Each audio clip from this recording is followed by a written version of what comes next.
여러분 명절 잘 보내셨습니까? 우리 지난주 설교 말씀 기억나시죠? 기쁨을 갖는 것도 중요하지만 기쁨을 빼앗아 가려는 방해하는 요소가 많으니까 환경도 그렇고 사람들도 그렇고 조건들도 그렇고 그러는 가운데서 이 기쁨을 지키는 또 다른 기쁨, 그런 기쁨 가지고 오셨어요? 아멘. 우리는 그렇게 잘 지냈어요. 정말 평안하게 감사하게. 저도 명절 보내면서 또 한 번 하나님 감사합니다 이러고 이제 모였는데, 러시아 우크라이나 전쟁 생각하면 참 마음이 아픕니다. 벌써 만 4년 지났고요.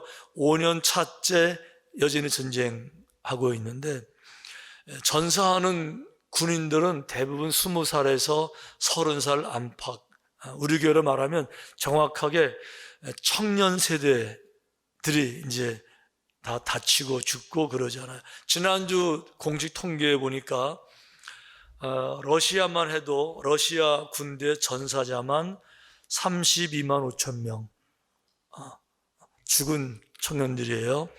부상자 120만 명 이렇게 돼 있고, 우크라이나는 사망자 14만 명, 그리고 부상자 60만 명.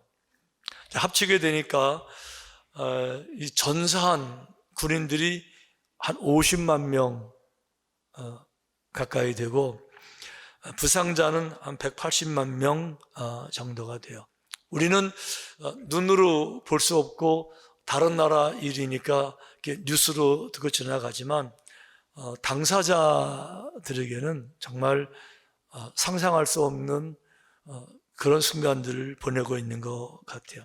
제가 어떻게 아는가 하면, 제가 미국에 있었을 때 미국에 이라크전이 있었습니다. 2003년부터 2011년까지 8년 동안 계속됐는데, 그 당시 미군 사망자가 한 5천 명 정도 됐고요. 부상자가 한 3만 2천 명 정도 됐는데, 이제 미국이니까 통계가 바로 나오잖아요. 매주마다 지난주 사망자 신문에 이제 몇 명 죽었다고 다 이렇게 뉴스 보도가 됐는데, 그 이라크 전쟁에 나간 군인 중에 한 명이 우리 교인이었어요. 할아버지 장로님의 손주였어요. 할아버지는 이제 우리 교회 장로님, 또 그 아들, 딸은 우리 교회 아주 젊은 권사 부부였는데 아주 신실한 충성된 좋은 분들인데, 그 아들이 아주 잘생겼어요. 잘생겼는데 고등학교를 졸업하고 대학을 안 가더라고요. 그러면서 사회 경험을 하고 싶습니다. 이거 군대에 입대했는데 그 군대가 이라크로 파견을 된 거예요. 그거 알았으면 안 갔을 텐데 하필 그 부대가 이제 이라크로 갔으니까 어쩔 수 없이 갔잖아요.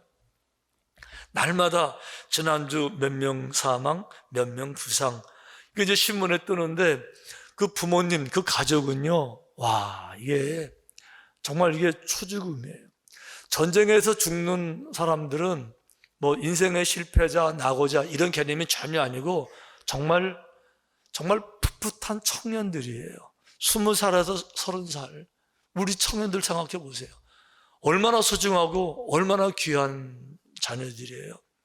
근데 20살 되자마자 군대 갔는데 바로 이제 이라크 파견이 됐는데, 그 부모들이, 아니 할아버지부터 시작해서 정말 뭐 얼마나 걱정이 되시는지, 뭐 밥을 먹어도 제대로 드시지 못하고 늘 기도하고, 새벽 예배에 빠지는 법이 없어요. 늘 오시면 끝까지 제일 마지막까지 남아서 기도하는 가족은 그 가족이에요. 근데 특별히 그 가운데서도 누가 기도를 제일 많이 하느냐? 엄마가 제일 많이 하더라고요. 엄마가. 역시 엄마들은 달라요. 이렇게 해서 그 엄마가 일을 했는데, 하루 종일 직장에 일할 때 얼마나 피곤하겠어요. 그럼에도 불구하고 하루도 새벽 기도회를 빠진 적이 없어요. 새벽에 나와서 새벽 기도하고 그리고 직장에 출근해요. 그걸로 끝나는 것이 아니고, 직장에 하루 종일 일 끝났으면 집에 가야 되는데 집에 안 가고 교회를 또 와요. 교회에 와서 또 기도하고, 그리고 집에 가서 밥해서 식구들 먹고, 와, 그걸 바라보는데 뭐 온 교회가 다 긴장하죠. 그분들 바라보니까 얼마나 안쓰러워요. 당연히 기도하게 되는데 나중에 그 부인 권사님이, 엄마 권사님이 참 굉장히 정말 특별한 분이세요. 이렇게 교양도 있고 미모도 훌륭한 분인데 얼굴이 완전히 반쪽이 되더라고요. 완전히 얼굴이 상해서 이렇게 반쪽이 되고. 그때 우리가 깨달은 게 있어요.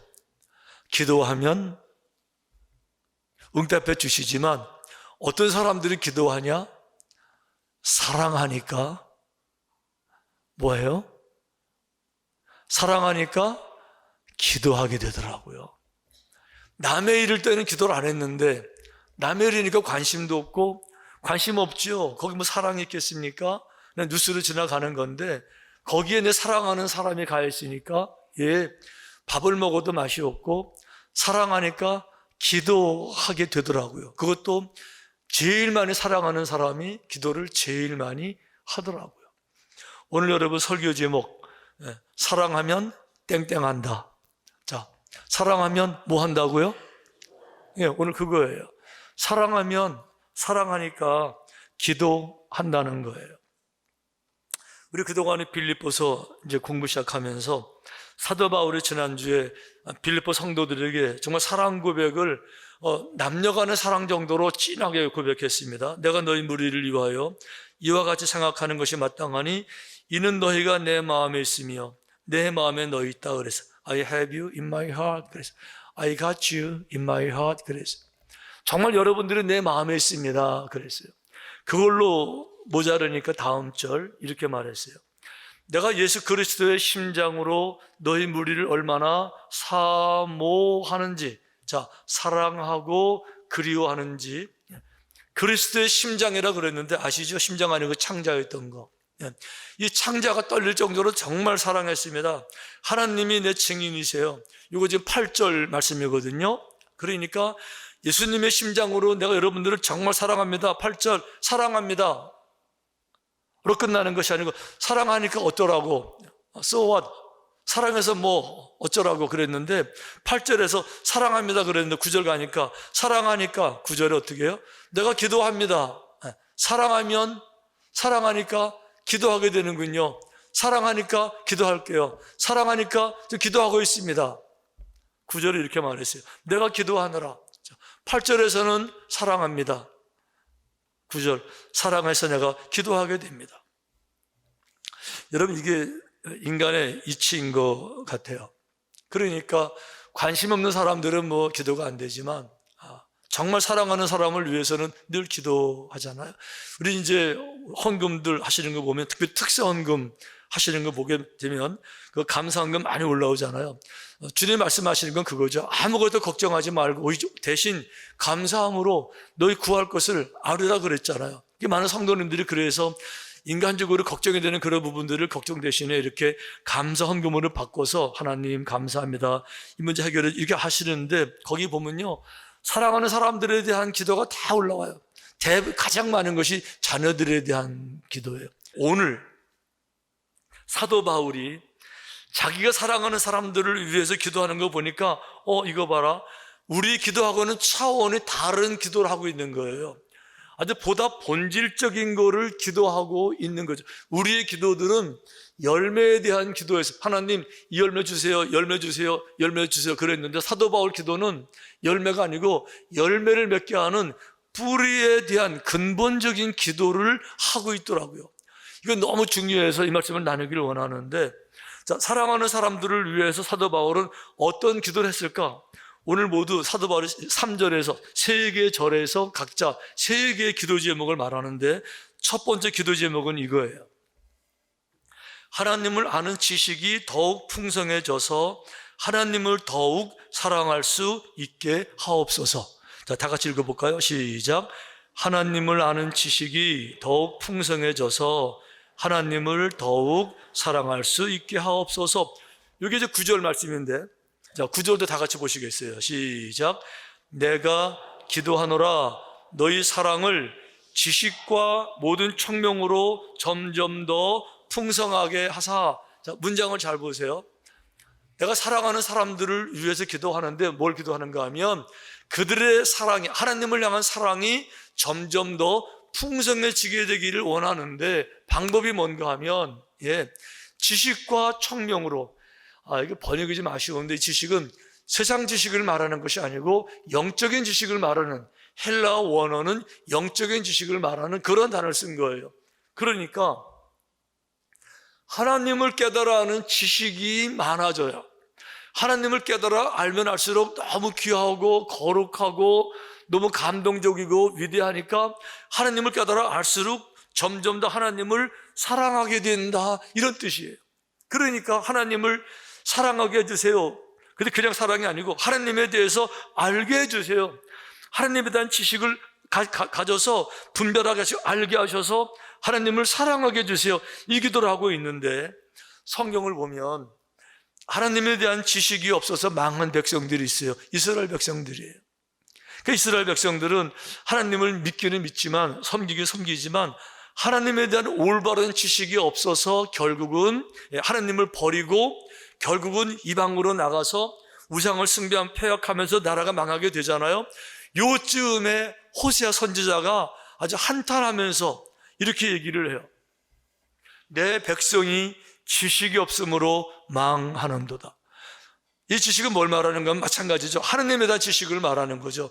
하나님이 누군지를 몰라요. 어떤 분인지를 몰라요. 하나님에 대해서 믿기는 믿는데 그 이름도 아는데 귀로만은 들었는데 정작 그분이 어떤 분인지를 모르니까 그들의 패역을 향하고 죄를 지으면서 죄인지를 모르고 부끄러운 일을 행하면서 부끄러운 일을 모르고 열매가 없어지는 일을 하면서 왜 그런지를 모르고 결국은 내 백성이 여호와를 깨달아 하는 지식이 없어서 망하는 점에 대해서 안타까워 하시는 거예요. 많은 분들이 하나님에 대해서 질문하게 되면 하나님이 어떤 분인지 얘기해 보세요. 그러면 알죠. 그분은 살아계신 분, 그분은 거룩한 분, 그분은 사랑이 많으시는 분, 뭐 이런 건 많이 아는데 어떤 분은 하나님이 저주도 하세요. 그러면 하나님이 저주하신다고요? 설마. 저주라는 건 나쁜 말이기 때문에 무슨 하나님의 저주를 하세요. 그 정도로 잘 모르고 있는 거예요. 자, 성경은 모든 것은 하나님께 속해 있다 그랬는데 저주도 모든 것 속에 포함되어져 있는 거예요. 하나님은 저주도 하시는 거예요. 저주라는 말의 다른 말이 거룩하다 그러는 말이에요.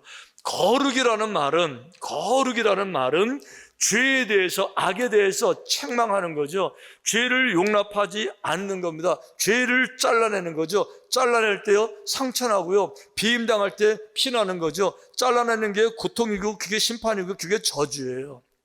하나님은 죄를 용서하는 법이 없으세요. 반드시 죄값을 찾으세요. 피로 찾으시는 거죠. 우리들은 십자가 보혈을 씻겨서 그렇지만 그렇지 않은 모든 죄, 세상의 모든 죄에 대해서는 반드시 하나님 죄를 다스리시는 게 바로 저주라는 거거든요. 성경에서는 저주라는 단어가 120번 정도가 나와요. 너무너무 무서워요.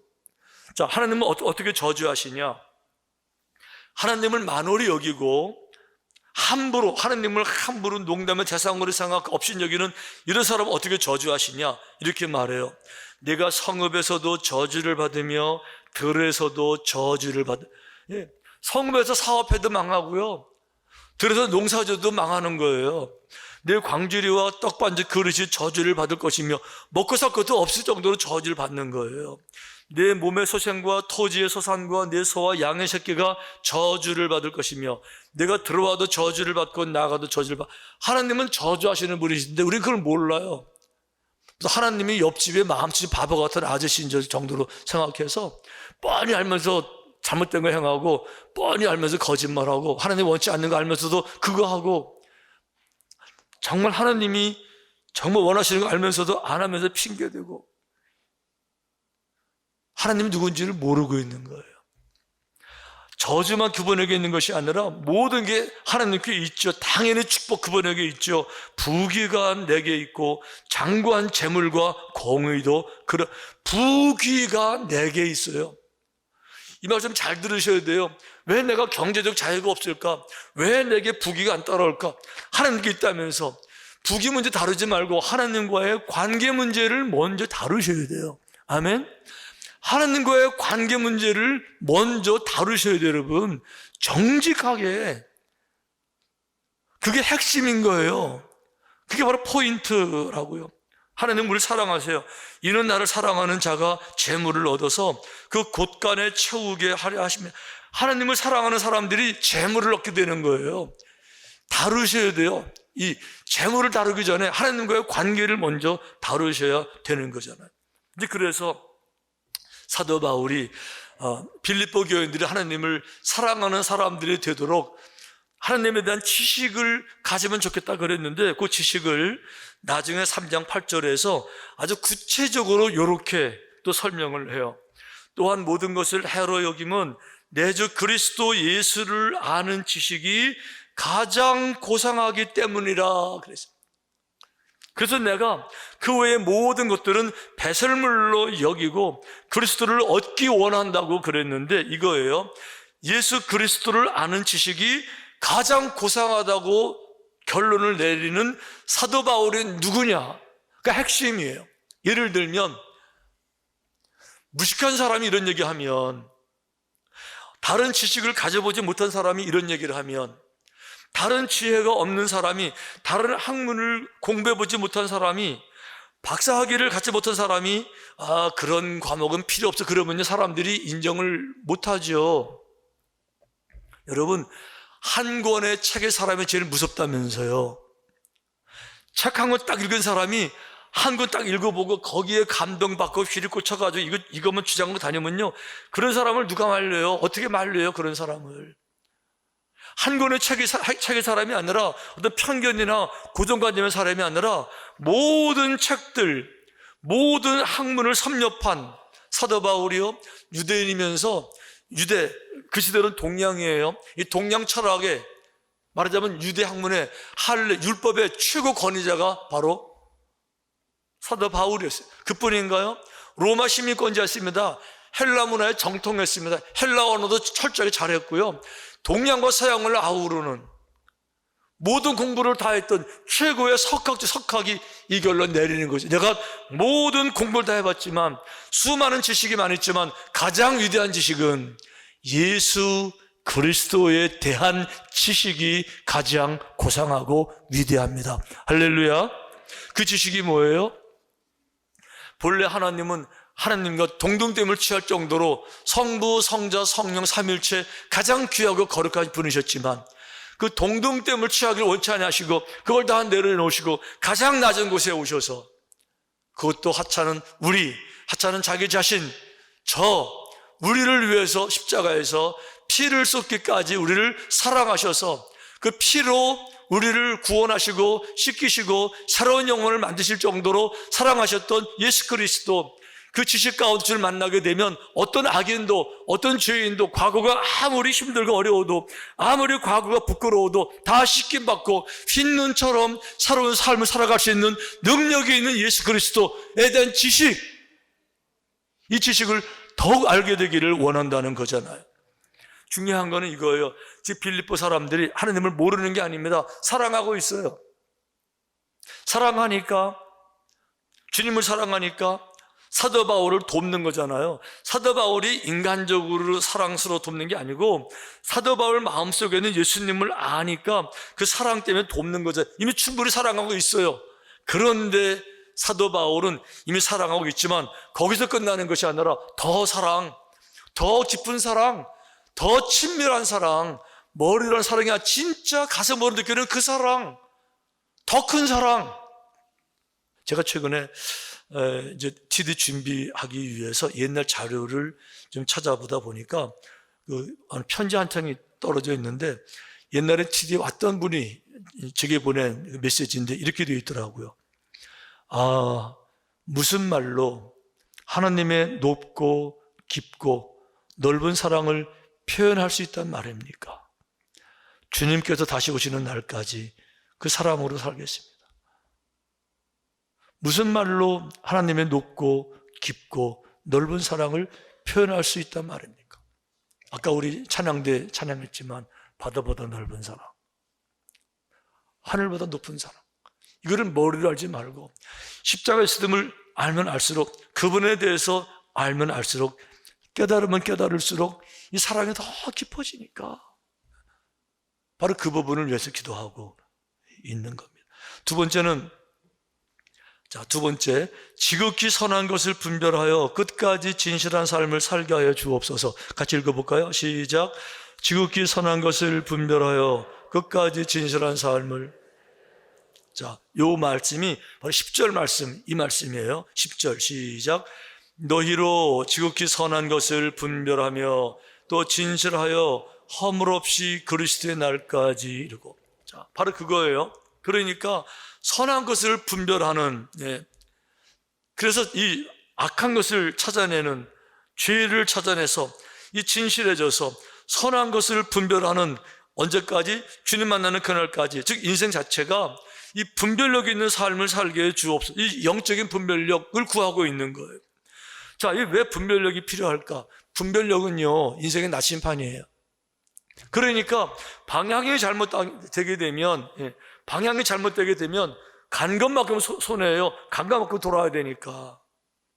열심히 사는 게 문제가 아니고 속도가 문제가 아니라 때로는 너무 멀리 가서 돌아오지 못하고 그냥 불쌍하게 죽을 수도 있는 거죠. 이게 바로 분별력이라고 하는 거죠. 여기서 중요한 것은 성경이 말하는 분별력은 나쁜 거 가운데 좋은 거를 고르는 게 아니에요.